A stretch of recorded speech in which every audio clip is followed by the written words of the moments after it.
میرا نام ڈاکٹر سید اسد علی شاہ ہے اور میں ڈاؤ یونیورسٹی آف ہیلتھ سائنسز اور سول اسپتال کراچی میں ماہر امراض قلب کے طور پر کام کر رہا ہوں۔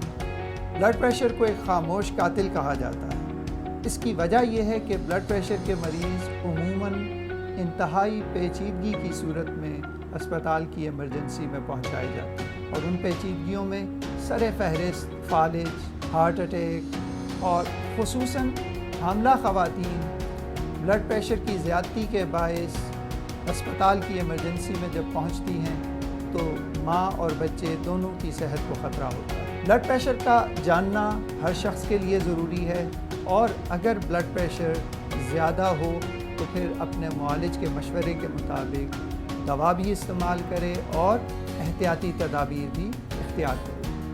احتیاطی تدابیر میں جو عام طور پر ہمارے ہاں دیکھا گیا ہے کہ ان پہ عمل درآمد بہت کم کیا جاتا ہے، ان میں سب سے اہم کھانے پینے میں اعتدال۔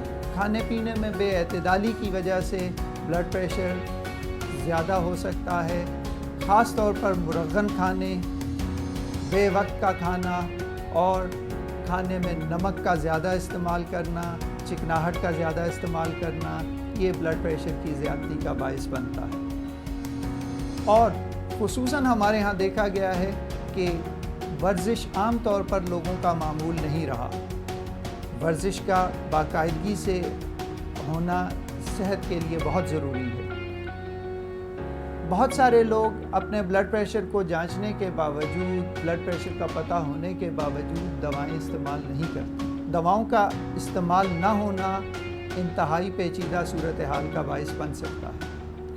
دواؤں کے استعمال نہ کرنے کی وجوہات میں لوگوں کا یہ کانسیپٹ ہوتا ہے کہ جی ہم اگر یہ دوا کھائیں گے تو یہ ہمیں مکمل طور پر اور اس کے پابند ہو جانا پڑے گا، اور دوا چھوڑنے کی صورت میں پیچیدگیاں پیدا ہوں گی۔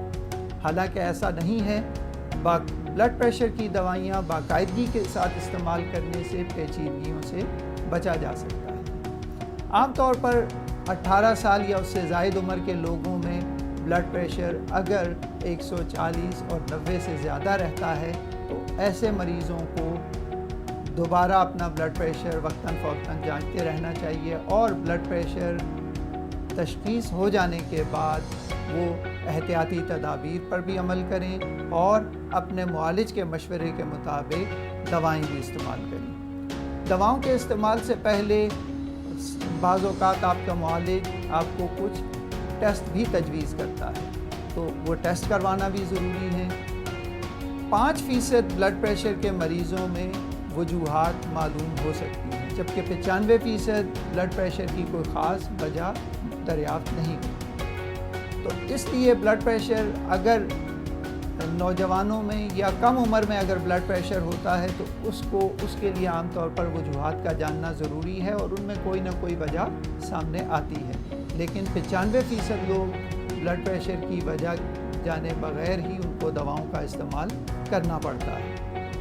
بلڈ پریشر کا مرض عام طور پر بڑی عمر کے لوگوں میں تو پایا جاتا ہے، لیکن آج کل کے دور میں نوجوان لوگ بھی اس مرض میں مبتلا ہیں، اور اس مرض میں مبتلا ہونے کی اہم وجہ کھانے پینے کی بے اعتدالی اور ذہنی تناؤ ہے۔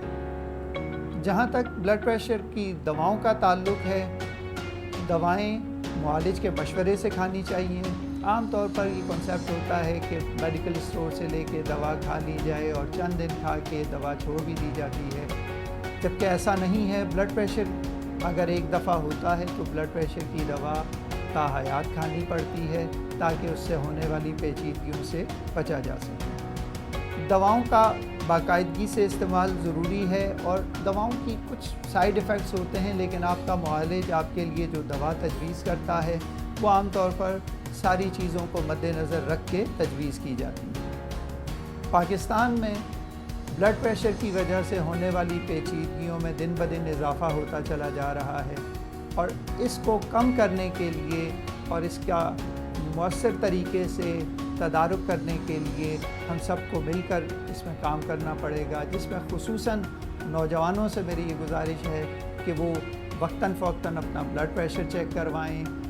ہم سب کو چاہیے کہ جو لوگ بلڈ پریشر کا شکار ہیں وہ اپنا بلڈ پریشر وقتاً فوقتاً چیک کرواتے رہیں اور معالج کی مشاورت سے دواؤں کو باقاعدگی سے استعمال کریں، اور تاکہ ہم اس معاشرے کا ایک فعال شہری بن سکیں۔ اس میں خصوصاً میری خواتین سے یہ گزارش ہے کہ وہ اپنا بلڈ پریشر لازماً چیک کروائیں۔ مجھے امید ہے کہ آپ کو میری یہ باتیں سمجھ آئی ہوں گی، اور اس کے ساتھ ہی میں آپ سے اجازت چاہتا ہوں۔ اللہ حافظ، شکریہ۔